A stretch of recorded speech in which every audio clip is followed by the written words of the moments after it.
Obrigado, presidente.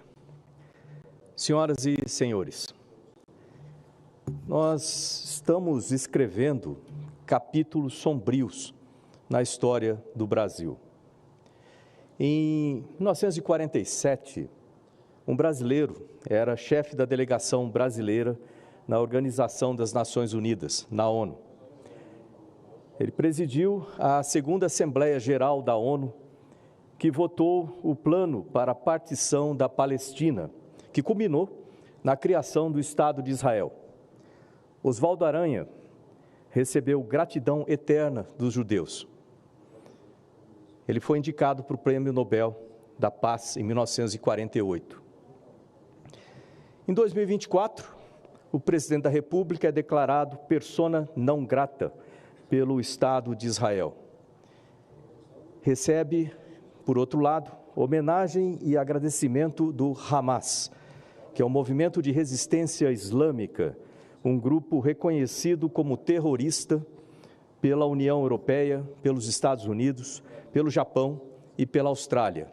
Aliás, para quem não conhece o Hamas, ele foi criado em 1987, se eu não me engano, com os seguintes objetivos: a libertação do Estado da Palestina e a destruição de Israel. Esses são os objetivos do Hamas.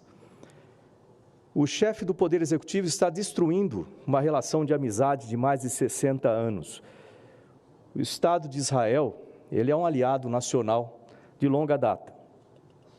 Desde a década de 1960, Israel tem contribuído para o desenvolvimento da agricultura no semiárido brasileiro, por exemplo, especialmente em técnicas de irrigação, beneficiando muito o Nordeste do Brasil, da onde o presidente Lula é oriundo, inclusive. Há uma cooperação intensa entre o Brasil e Israel nas áreas técnica, científica e tecnológica. Essa colaboração inclui intercâmbios acadêmicos e parcerias em pesquisa e desenvolvimento. Israel tem sido um parceiro significativo do Brasil no setor de defesa também, um setor, o presidente que conhece bem, incluindo a venda de equipamentos militares e tecnologia de segurança.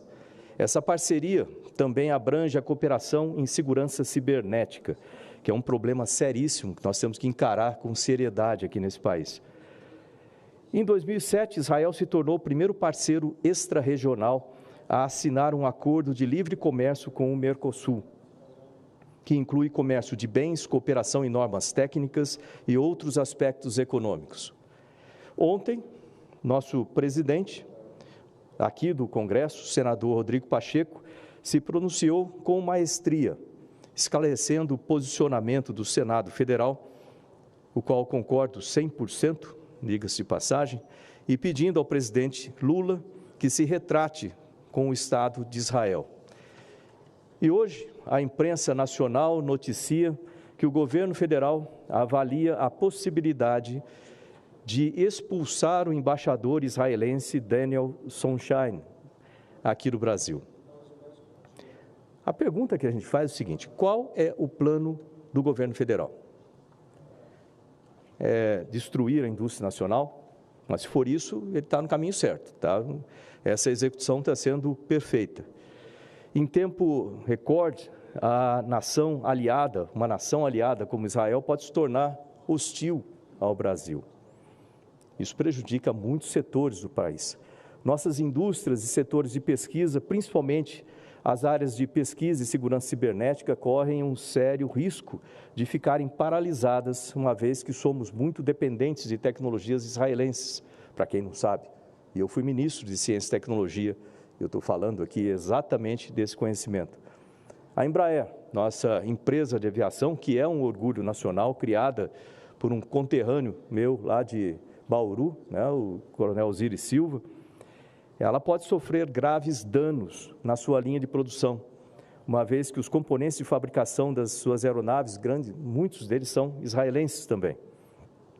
A Força Aérea Brasileira, no qual eu sou tenente-coronel da reserva, piloto de caça e piloto de testes também, pode ter os caças F-5, que são caças de combate, utilizados na Força Aérea, impossibilitados de exercer sua função primordial de defesa nacional, porque eles foram atualizados por indústria israelense também.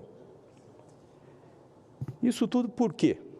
Porque o presidente simplesmente coloca o seu ego acima dos interesses nacionais, o que seria um absurdo por si, porque não tem a humildade de reconhecer um pronunciamento nitidamente infeliz. Todo mundo é sujeito a cometer erros, principalmente durante uma fala, principalmente quando você tem emoção na fala. Mas quando você comete um erro, você tem que ter a humildade de se corrigir depois. E pedir desculpas não é se humilhar. Pedir desculpas, na verdade, é uma ação que as pessoas mais nobres conseguem fazer. Aquelas que não são, não conseguem. Nesse contexto, é essencial que busquemos atitudes mais equilibradas. A política externa brasileira é conhecida por sua abordagem ampla e inclusiva. Aliás, a nossa diplomacia é conhecida por isso. Sempre procurando estabelecer laços diplomáticos com a maioria dos países, independente de suas diferenças políticas e econômicas. Isso reflete o compromisso do Brasil com o multilateralismo e a cooperação internacional. Em agosto de 2023, eu tive a honra de apresentar o projeto de lei número 3483, de 2023, que foi recentemente aprovado, por coincidência, nesta semana, olha só como é que são as coisas, em caráter terminativo na Comissão de Educação e Cultura, aqui do Senado. Esse projeto é o seguinte, ele visa incluir no calendário oficial do Brasil as datas comemorativas da República, na nossa República, as datas comemorativas, tanto do calendário judaico quanto do calendário muçulmano. Duas datas do calendário judaico, o Rosh Hashanah e o Yom Kippur, e duas do calendário muçulmano, o Eid al-Fitr e o Eid al-Adha, promovendo assim um respeito e a valorização da diversidade cultural e religiosa que nós temos em nosso país, e nós precisamos preservar isso aqui. E foi feito, para ter uma ideia, isso aí começou no meio do ano passado, com uma conversa entre as duas comunidades, me fizeram essa proposta, eu coloquei a proposta, fizemos audiência pública em novembro, depois de ter iniciado o conflito, e ali foi uma demonstração de como se deve proceder com relação a fomentar a paz no planeta, a paz entre os países, e não o contrário. E por coincidência, nessa semana, depois do presidente ter falado aquela declaração infeliz com relação a Israel e o Hamas, nós tivemos aí a aprovação por a matéria foi relatada pelo senador Carlos Portinho, aliás, brilhantemente relatada.